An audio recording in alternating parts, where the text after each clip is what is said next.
헬켓 전투기들의 제로 소탕 작전이 마무리될 무렵 트럭 상공에 도착한 미 함재기 부대는 초호에 정박 중인 일본 함선들과 비행장의 활주로를 폭격하기 위해서 고폭탄과 철갑탄을 장비하고 있었습니다.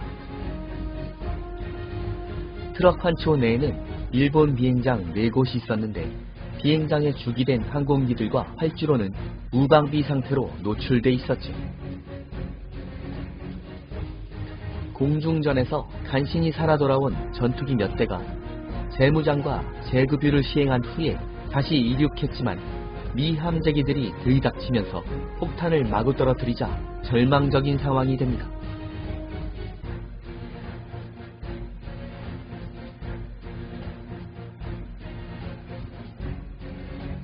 하늘로 다시 날아오른 일본 전투기들은 10여 대에 불과했으며 그나마도 기다렸다는 듯이 덤벼드는 헬켓 전투기들의 공격으로 대부분 격추되어 버렸죠. 일본군 활주로는 커다란 폭탄공들과 파편들이 뒤섞여 사용 불능 상태가 되었으며 비행장 주위에 아무런 보호시설이 없이 주기된 상태였던 항공기들은 폭탄에 맞거나 기총사격을 뒤집어쓰고 불덩어리로 변해버립니다. 더구나 이날의 공습은 한도 끝도 없이 계속되고 있었죠.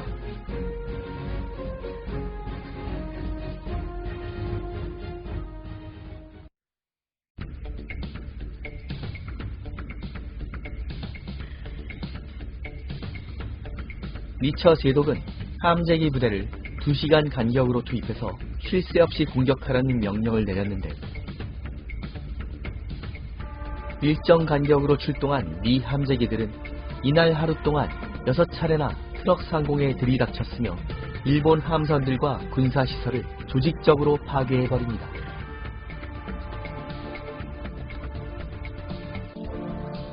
초호 안쪽에 정박 중이던 일본 수송선들과 지원함들은 대부분 승조원들이 미처 탑승하지 못한 상태였죠. 공습이 시작된 후에서야 비상사태에 돌입한 경순양함들과 구축함들은 뒤늦게 트럭 환초를 탈출하기 위해 몸부림치고 있었습니다. 하지만 환초에 둘러싸인 트럭을 빠져나가기 위한 통로는 몇 군데 없었기 때문에 탈출하는 것이 매우 어려웠죠. 평시에는 안전한 정박지였던 트럭 환초가 공습에 노출되는 순간 일본 함선들의 탈출을 방해하는 덫이 되어버린 것입니다. 급강하 폭격기들은 앉아있는 오리처럼 정박해있는 일본 함선들을 향해서 굉음과 함께 떨어져 내리면서 정확하게 폭탄을 명중시킵니다. 어벤져 뇌격기들이 저공에서 투하한 어뢰들도 거의 대부분 일본 함선들을 직격하면서 두 동강 내버렸죠. 평화롭던 트럭 환초는 순식간에 지옥섬으로 돌변해버립니다. 하루 종일 반복된 미 함재기들의 공습으로 수십 척의 수송선들과 지원함들이 격침되거나 대파되면서 무사히 살아남은 함선을 찾아보기 힘들 정도였죠.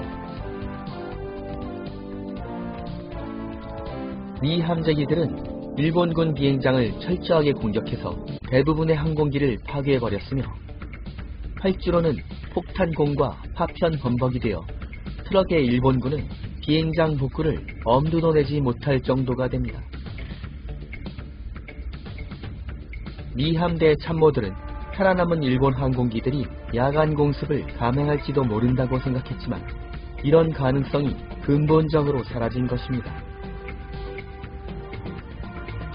전과에 만족한 미처 제독은 예정대로 공격 지점에 머물면서 다음 날에도 트럭섬을 한 번 더 공격해서 철저하게 파괴해버리기로 결정합니다.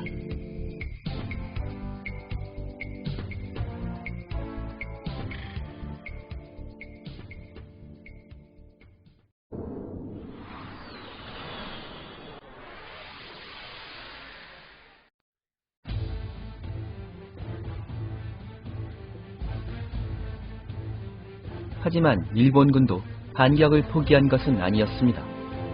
이날 밤 자정이 지날 무렵 일본군의 일식 육상 공격기 7대가 어둠 속에서 나타납니다. 이 일식 육공들은 트럭에서 1000km 정도 떨어진 마리아나 제도의 사이판에서 출격한 기체들이었죠.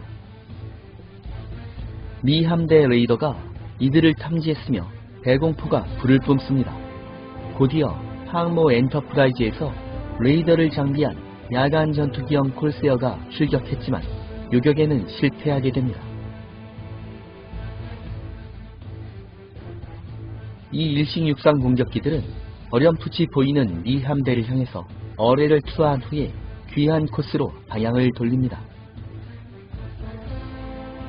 일본기들이 투하한 어뢰들의 대부분은 엉뚱한 방향으로 사라졌지만 이 중 한 발이 항공모함 인트레피드의 우현 후방에 명중합니다.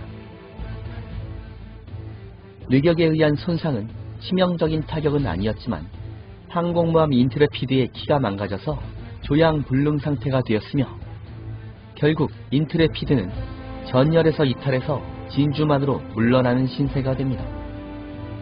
이것이 일본 해군의 유일한 전과였죠.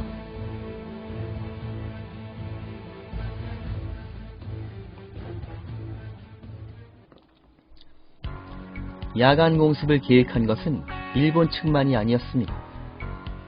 미 함대도 야간 공습을 준비하고 있었죠. 17일 새벽 4시쯤이 되자 TDF 어벤져 12대가 칠흑 같은 어둠 속에서 항공모함 엔터프라이즈를 출발합니다. 이 어벤저들은 500파운드 폭탄 4발을 장착했으며 야간 폭격을 위해 개발된 레이더를 장비하고 있었죠. 이 레이더들은 고도 80m 정도에서 해상의 목표를 탐지하고 조준할 수 있는 혁신적인 장비였습니다. 조종사들은 트럭 상공에 도착하자 각자의 판단에 따라 일본 함선들을 찾아 트럭 상공을 배회하기 시작합니다. 환초의 산호초들과 함선들의 레이더 음영이 겹치는 경우가 많았기 때문에 어벤져 조종사들은 30분 정도 트럭 상공을 맴돌면서 공격 목표를 찾습니다. 조종사들은 레이더에 잡히는 목표가 함선이라는 확신이 들 때만 폭탄을 투하하기로 되어 있었죠. 일본군의 대공포화가 뒤늦게 불을 뿜었지만 거의 대부분 어이없이 빗나가 버렸으며 어벤져 내격기들이 투하한 폭탄들이 함선에 명중하기 시작하면서 커다란 불길이 솟아오르고 있었죠. 폭탄을 모두 투하한 어벤져 조종사들은 트럭 환초의 불꽃놀이를 감상하며 항공모함으로 돌아갑니다. 작전 중에 어벤져 한 대가 실종되었지만 실전에서 처음 시행된 레이더를 이용한 야간 공습은 대성공으로 평가됩니다. 48발의 폭탄 중에 무려 13발이 명중했으며 유조선 2척과 수송선 6척을 명중시키는 놀라운 전과를 올렸던 것입니다.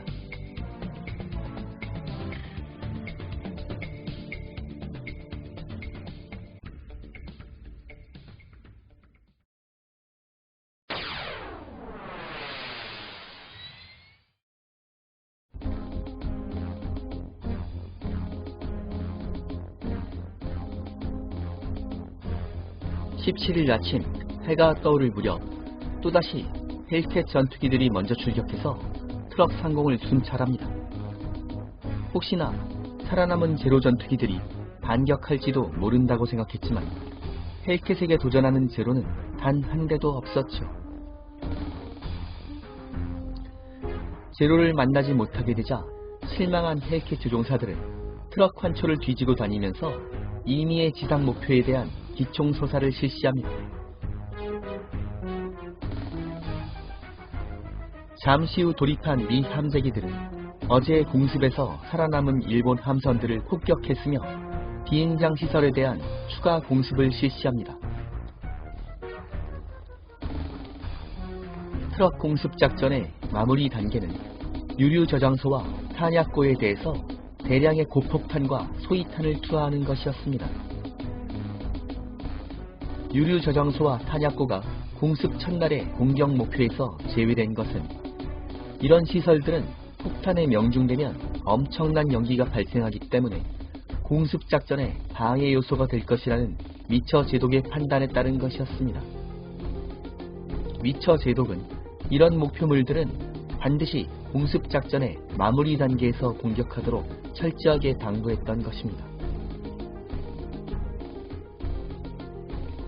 이제는 더 이상 공격할 만한 목표물이 보이지 않게 되자 미군기들은 모두 사라졌으며 트럭 공습작전은 모두 마무리됩니다. 연 이틀 동안 철저하게 파괴된 트럭의 참상은 차마 눈을 뜨고 보지 못할 정도였습니다. 트럭은 일본 함선들과 항공기들의 공동묘지가 되어버린 것입니다. 수십 척의 함선들이 처참하게 파괴된 상태로 침몰했으며 아직도 검은 연기를 피어올리고 있는 함선들이 여러 척 있었죠. 경순양함 2척과 구축함 4척이 격침되었으며 10여 척의 주요 지원함들과 수송선 20여 척이 침몰하거나 대파됩니다. 격침된 함선들의 총 개는 47척으로 무려 22만 톤에 달하는 규모였죠. 공격 첫날 트럭 한 척을 탈출하는 데 성공했던 순양함 한 척과 구축함 2척은 매복하고 있었던 미 함대의 전함과 순양함들의 십자포화에 걸려들어 모두 격침되어 버렸죠.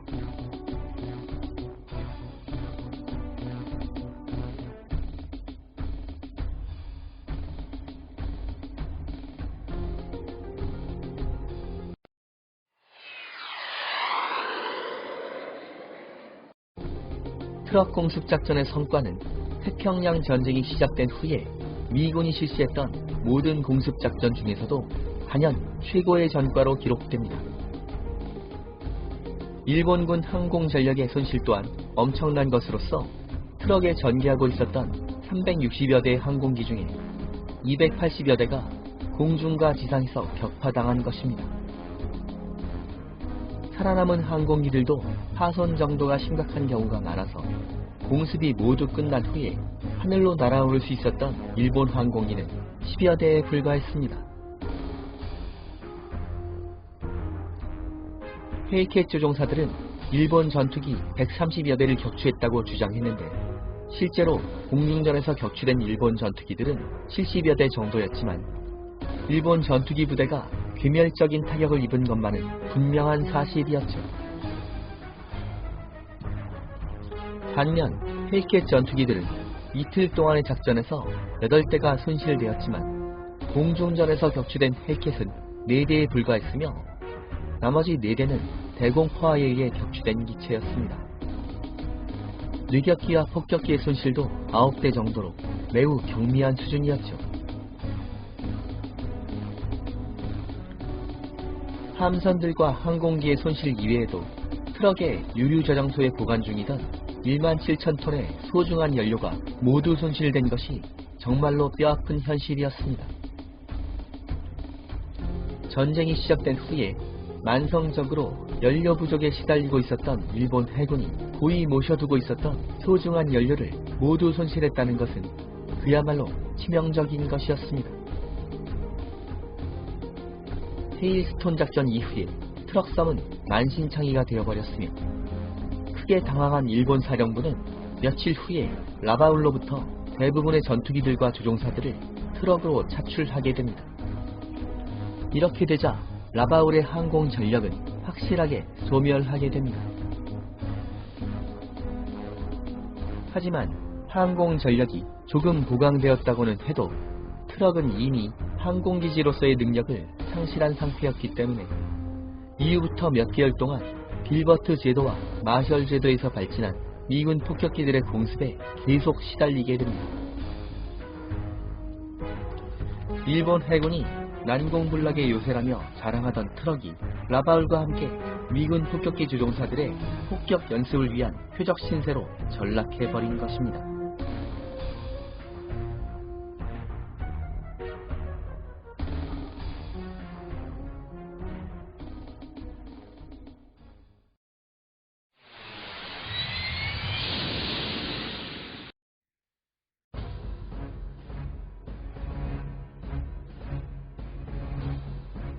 트럭 공습 작전이 대성공으로 끝나면서 미처 제독의 58기동부대는 모든 조종사들과 승조원들의 사기가 그야말로 하늘을 찌르게 됩니다. 헬켓 전투기들을 선발대로 출격시켜 트럭 상공에 일본 전투기들을 쓸어버린 후에 폭격기와 늑격기 부대를 연달아 투입해서 공습작전을 마무리하는 미처 제독의 전술이 빛을 발한 것입니다. 미 해군은 콰잘레인 점령 작전에서 1단계로 미처 제독의 함재기들이 먼저 전투 지역의 제공권을 장악하고 강력한 폭격으로 기선을 제압하도록 했으며, 2단계로 스플런스 제독 휘하의 전함과 순양함들이 가공할 만한 함포 사격으로 일본군의 방어 거점을 완전하게 파괴해버리는 전술을 구사하며 상륙작전을 성공시켰는데, 미 해군 내에서는 1단계였던 함재기 대량 투입 전술을 미처 샴푸라는 별명으로 불렀으며, 2단계였던 전함과 순양함의 함포 사격으로 확실하게 마무리하는 과정을 스플런스 헤어컷이라고 부르게 됩니다. 그런데 미처 제독은 상륙작전의 1단계 과정이었던 미처 샴푸 전술을 더욱 발전시켰으며, 트럭 공습을 통해서 완전히 독립적인 함재기 운용 전술로 확립했던 것입니다. 트럭 공습 이후에 자신감이 넘치던 58기동부대는 일본 해군의 항공기들이 집결해 있는 방어 거점으로 과감하게 돌격해 들어가서 미처 샴푸 전술로 파괴해버린 후에 신속하게 물러나는 작전을 계속 구사하며 일본군을 집요하게 괴롭힙니다. 이 과정에서 일본 항공기들이 대규모로 배치돼 있었던 마리아나와 팔라우의 일본 해군 비행장들이 58기동부대의 헬켓 전투기들과 함재기들에게 순차적으로 유린됩니다. 이 중에서도 팔라우 상공에서는 3월 30일부터 이틀 동안 트럭 못지않은 치열한 공중전이 벌어졌죠. 72대의 헬켓 선발대가 팔라우 상공으로 돌격해 들어갔을 때 일본군은 해군과 육군의 혼성 전투기 부대를 출격시킵니다. 연 이틀 동안 팔라우 상공에서 벌어진 공중전에서 제로 전투기 70대와 하야부사 전투기 30대가 계속 하늘로 날아올라 헬켓에게 맞서고 있었죠. 하지만 팔라우 상공의 공중전에서도 헬켓 전투기들이 56대 3이라는 엄청난 격추 교환비를 기록하며 대승을 만들어냅니다. 그런데 팔라우 상공의 교전이 마무리된 후에 헬켓 조종사들은 뭔가 이상하다는 것을 느끼게 됩니다. 팔라우 상공으로 출동한 일본 조종사들의 기량이 그야말로 형편없었던 것입니다. 그들은 제로와 하야부사의 날카로운 기동성을 전혀 활용하지 못했으며, 지난 몇 개월간 헬켓 조종사들이 교전했던 일본 조종사들에 비해서 모든 면에서 부족했습니다. 트럭 상공에서는 일본 조종사들이 비록 대패하기는 했지만 공격적이고 날카로운 기동 전술을 구사하며 헬켓 조종사들을 놀라게 만들 때도 있었죠. 하지만 팔라우에서 만난 일본 조종사들은 전혀 위협적이지 않았으며 교전이 벌어지면 허둥지둥 도망다니기에만 급급했던 것입니다. 헬켓 조종사들에게는 이 일본 조종사들이 어떻게 싸워야 하는지 모르는 신출내기들로 보였죠. 이 보고를 받은 미처 제독은 회심의 미소를 짓습니다. 조종사들의 보고서가 가리키는 내용은 분명한 것이었죠. 일본군의 전투기 조종사 자원이 드디어 바닥을 드러낸 것입니다.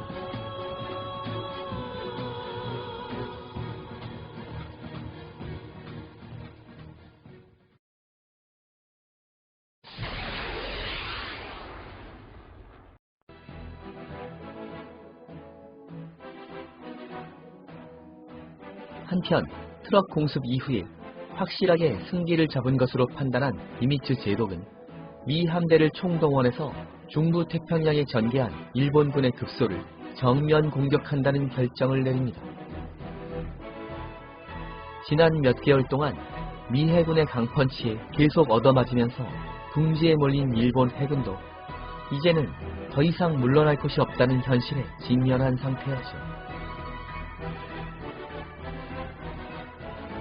미 해군의 대대적인 공격 작전이 감지되면서 위기가 점점 다가오자 일본 해군도 그동안 아껴두었던 항공모함들을 총동원해서 미 함대와 맞서기로 결심합니다. 이렇게 해서 산타크루즈 해전 이후 1년 7개월 만에 또다시 양측의 항공모함 기동 함대가 정면 충돌하게 됩니다. 양측의 항공모함들이 대결을 펼치게 되는 결전의 장소는 바로 마리아나 해역이었죠. 제로를 잡아라 시리즈는 다음 회로 이어집니다. 여기는 밀리터리 항공의 잡학 채널 불타는 하늘입니다.